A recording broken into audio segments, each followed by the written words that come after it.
La France vient de terminer ses JO de l'IA. C'est un peu le sentiment que l'on a à la clôture du sommet pour l'intelligence artificielle qui vient de se dérouler à Paris ces derniers jours.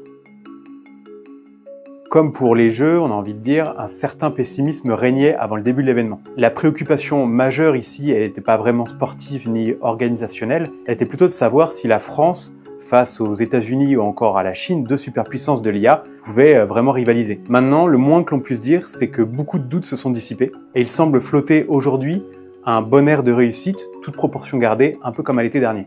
D'une part, car l'événement a réussi à consacrer un champion français comme Mistral, qui, sans sortir forcément de nouveaux modèles, mais en publiant une application, a montré qu'il n'avait pas à rougir face à ses rivaux comme ChatGPT ou DeepSeek. Mais il n'y a pas eu que ça. Globalement, les journées sciences et business du sommet ont aussi prouvé que la France avait beaucoup de talent dans l'IA et aussi elle avait une pléiade d'entreprises, outre Mistral, qui étaient prêtes à les faire briller. De fait, pendant le sommet, la France a annoncé un investissement privé de 109 milliards d'euros afin de construire des data centers sur son territoire. Alors, comme pour les Jeux, d'ailleurs, il y a aussi quelques points noirs, comme cette déclaration commune pour une IA ouverte et éthique, qui est certes louable et qui a été d'ailleurs signée par une soixantaine de pays, mais qui n'obtient pas, en revanche, la signature des États-Unis ou encore du Royaume-Uni. Mais ce zoom sur l'IA, alors que l'adoption de ces technologies gagne du terrain en France, semble tomber à un très bon moment. Il renforce, comme lors des Jeux, cette idée que le pays est capable de surmonter des défis et de se projeter. Se pose désormais question de la suite, de l'héritage. Pour la France et même pour l'Europe, briller dans la grande compétition mondiale